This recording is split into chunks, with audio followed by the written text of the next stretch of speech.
All right, hi everybody, welcome back. So today we're going to talk about what's known as the radius of convergence. All right, so what does this mean? Why do we care about it? Let's talk. So we've seen a bunch of power series, Taylor series, Maclaurin series. How do we know when they hold true? When they work? For which values of x do they make sense? For example, you all remember our friend the geometric series, which this equation will be true as long as the absolute value of x is less than 1. If you get outside of that range of values, then this formula will not work anymore. Very sad. We also looked at some Taylor and Maclaurin series. This is a wonderful expansion for e to the x, and this series is true for any x value. There is no limit, so you can put in any number that you want for x, and this will be true, which is kind of majestic. So I would say that the second example is a series that's really good, really helpful, and the first one is really good and helpful within a certain range of values, but outside of that, it sort of falls apart. Okay, so going back to this geometric series, we can see pretty readily that this, since this thing holds from -1 to 1, that is where this sum makes sense. And so we're going to call that the interval of convergence. As long as your x value is between -1 and 1, everything's going to be fine, and this formula will work. You'll notice that this interval has a length of 2 units. Think of that as kind of like, it's essentially like a one-dimensional circle, where the radius is just the length of this interval. So the length of the entire thing is 2 units. That's the diameter.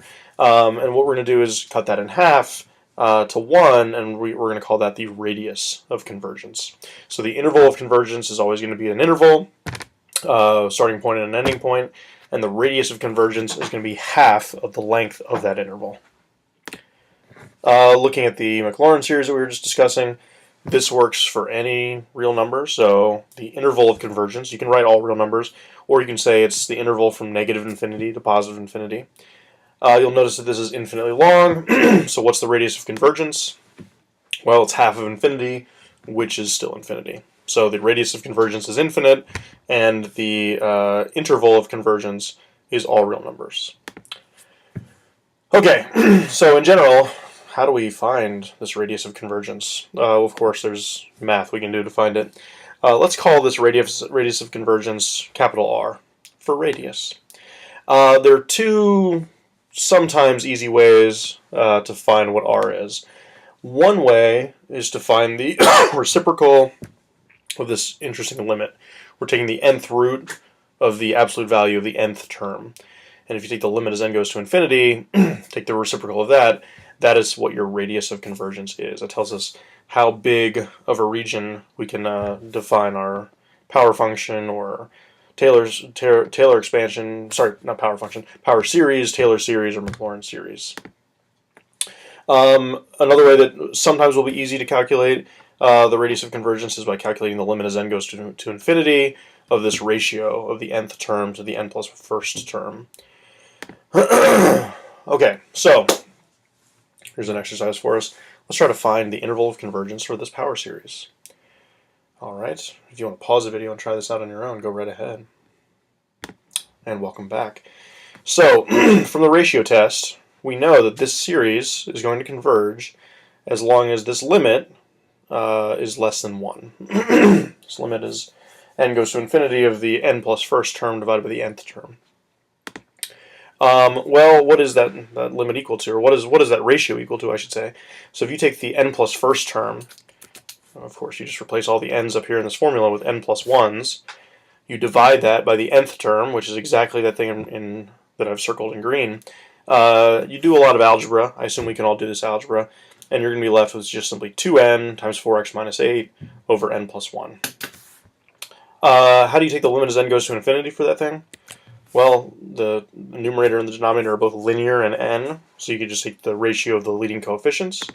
And then, of course, I've taken a 4, I've factored out a 4 from that x minus 8, that 4x minus 8 term, and I've also moved that outside of the absolute value bars because I can do that. And so this limit, I claim, is equal to 8 times the absolute value of x minus 2. What we want that to be is less than 1. Okay, so you just set that to be less than 1, solve a linear, or actually a nonlinear inequality, which is something that you all have done, I don't know, long ago, hopefully. And you'll see that this is going to work, or this expression will be less than 1, as long as x is in between 15/8 and 17/8. The radius of convergence is 1/8. Hopefully you can see from this, because that's half of the length of the interval. And the interval of convergence is 15/8, 17/8. But hold on! You have to be very careful here. Something that we're always going to have to do is check the endpoints. This is very, very important. So what we just found was that the interval of convergence was 15/8, 17/8. So everything between 15/8 to 17/8, not including either one for now. But we need to check these endpoints. So let's do that. If you plug in 15/8 for x, what you'll notice, if you do a little algebra here, is that this is going to turn into the alternating harmonic series, which, as you'll recall, converges. It converges to ln of 2, in fact, but just the fact that it converges is good enough. So when x equals 15/8, the left endpoint, this actually still works, or this thing is still going to be convergent. If you use x equals 17/8, the right endpoint, however, then you get the regular old harmonic series, one where all the terms are positive. The alternating one, they change between positive and negative. If they're all positive, though, then the series diverges, and that's a problem. So this does not change my radius of convergence. It's still going to be 1/8, but the interval changes very, very slightly here. I'm going to include the left endpoint, and I am not going to include the right endpoint. So I get this half-open interval for my radius of, or for my interval of convergence.